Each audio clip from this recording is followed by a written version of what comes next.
this is an art form that is verbally passed down. You cannot learn ballet from a book. You cannot learn ballet from watching a video. You can learn maybe what the steps are called, and you can learn maybe what they look like, but to actually perform ballet with accuracy and with virtuosity, it has to be passed down from person to person. And music is going 3, 2, 1.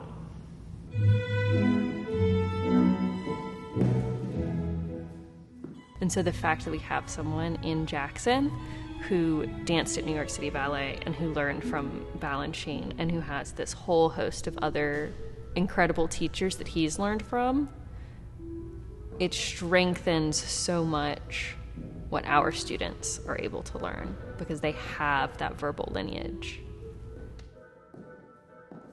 Ballet Mississippi is Mississippi's premier ballet school and performance company.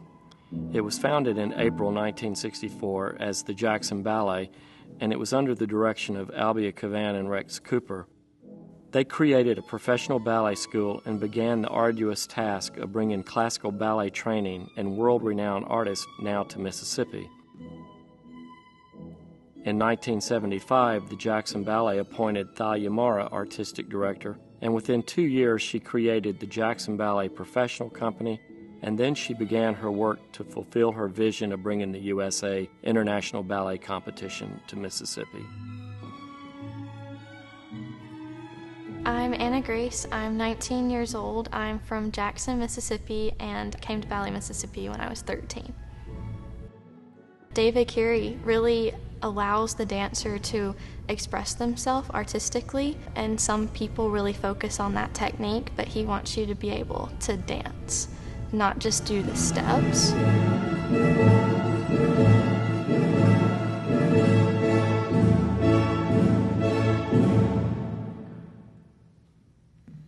I started with the Jackson Ballet when I was 13. David came from here. And I found myself in the middle of the New York City Ballet School. The peak of the national ballet scene. Training under Balanchine. Balanchine from being at New York City Ballet. The father of American ballet.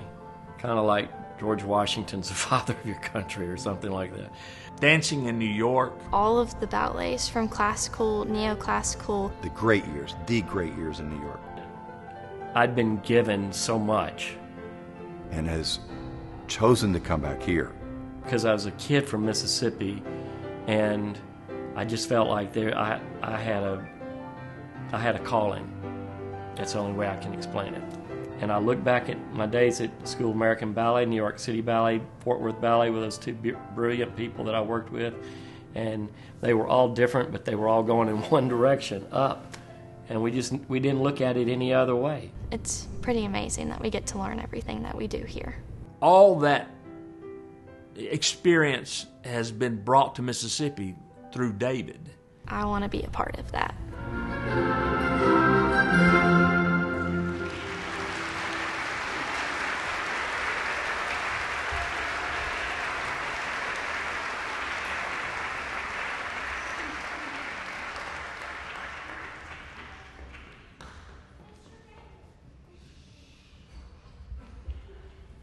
We're not Ballet Jackson, or Ballet Madison, or Ballet Ridgeland, or Ballet Flowood. We're Ballet Mississippi. And the vision of that is a statewide vision. And part of this capital campaign is being able to realize that vision, that we're not a metro area ballet company. We are here for the whole state, and taking that opportunity out and reaching out our arms and hearts and providing the ability for students in other parts of the state to have the same benefits of being a part of Ballet Mississippi that the metro area students have.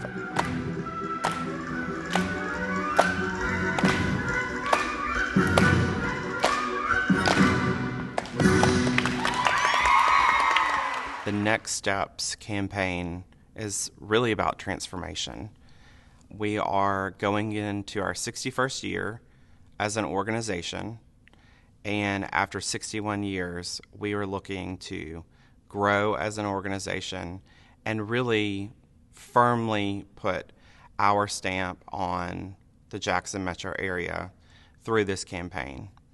It is a $2.4 million campaign, and we've been supported with a $480,000 grant from the Mississippi Arts Commission. The campaign looks to raise funds to do further building renovations here in Madison, to expand our footprint to another studio in the Jackson metro area, and also to provide staffing needs that we have for our organization to really realize our vision and dream for the next steps in the next 60 years of Ballet Mississippi. We would love to see Ballet Mississippi grow and take the things that we're doing here in the metro area to other communities in our state, and that's why this campaign is so important. How is a kid from Rosedale, Mississippi, or Tunica, some of these poorest, counties in the poorest state, how else would they be exposed to ballet or this form of dance?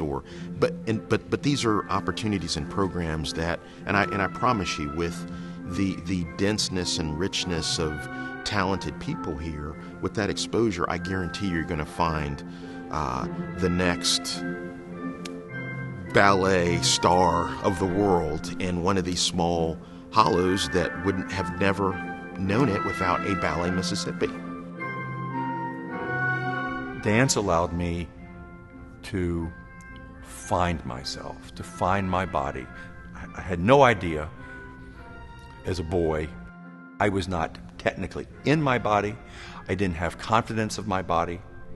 I didn't really know myself. You got to be really vulnerable in ballet. And so you're there so often. You get to know so much about people, and you know their strengths and their weaknesses, and you can kind of help build each other up. When you find yourself in dance, it can be very powerful because you are more connected with the art form yourself and you have a greater love for it. The minute I walk on stage and I hear that music, all of the nervousness just fades. I'm like, I can do this. And I don't think about the steps very much, I just dance. And when you find that thing, whatever that is, that's you, it's like giving yourself a gift for the first time. Oh, I mean, to be in that moment, it feels like you've been transported somewhere else. It's just like you're free. There's nothing weighing you down. You can just share your love for that art, and it's pretty amazing.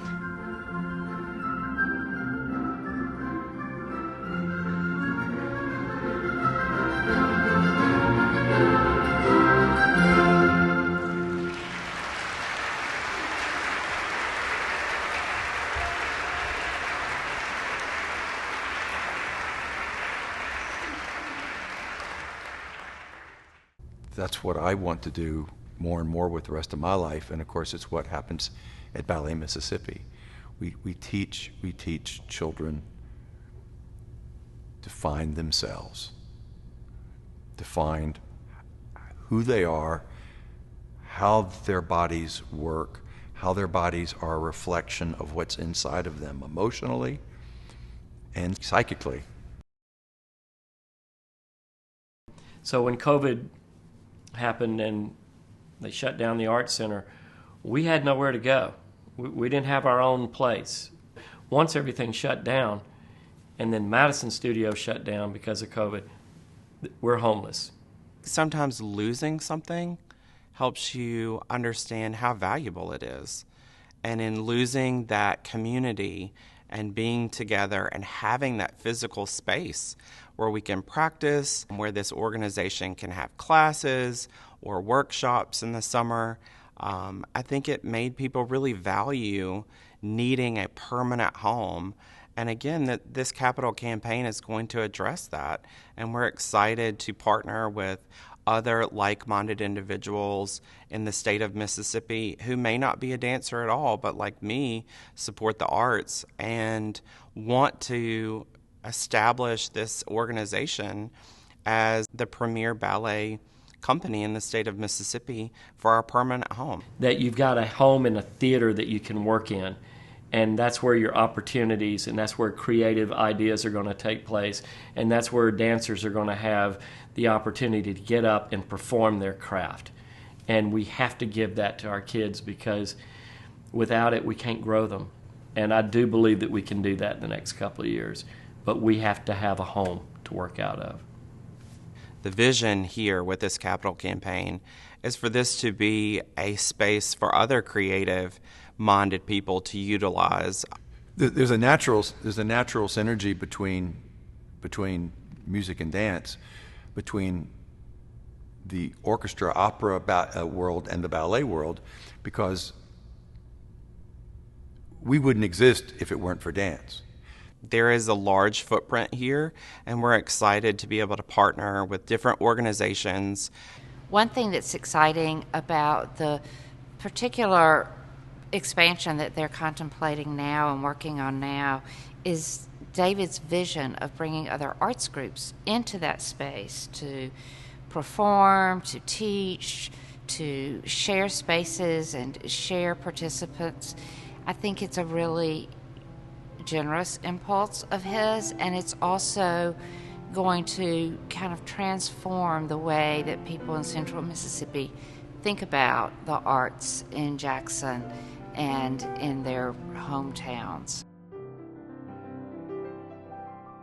When you teach a child how to respect and love something and how to feel good about what they've done, then you're giving something back into this community that is not easy to just give, and it takes long hours, but that's what we do.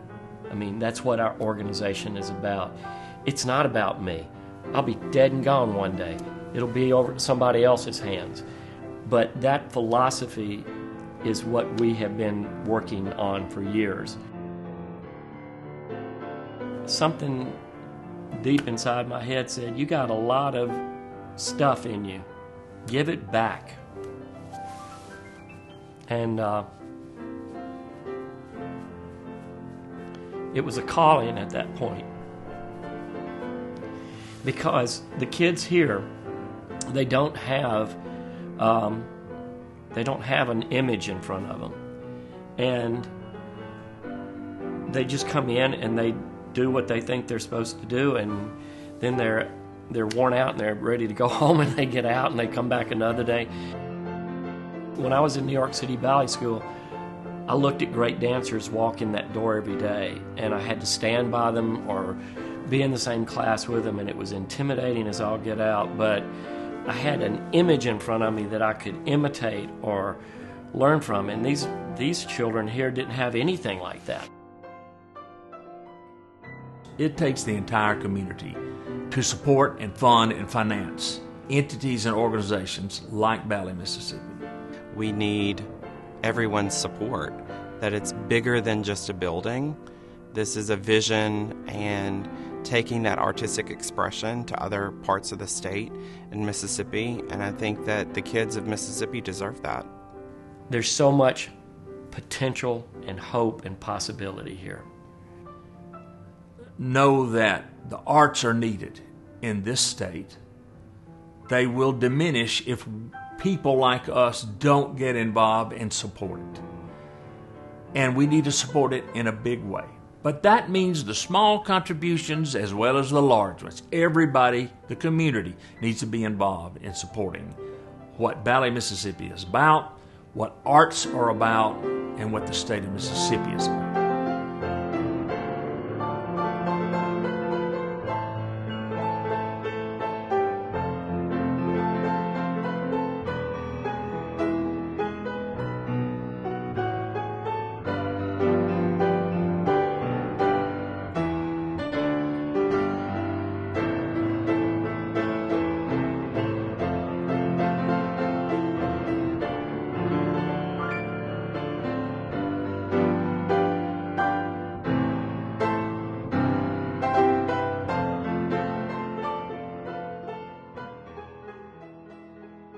It's Ballet Mississippi. It is the premier dance company of Mississippi, and the students that come out of it are wonderful, and the future is great for Ballet Mississippi. And I just want to see it continues to succeed and to grow and to continue giving back to students the way it did for me.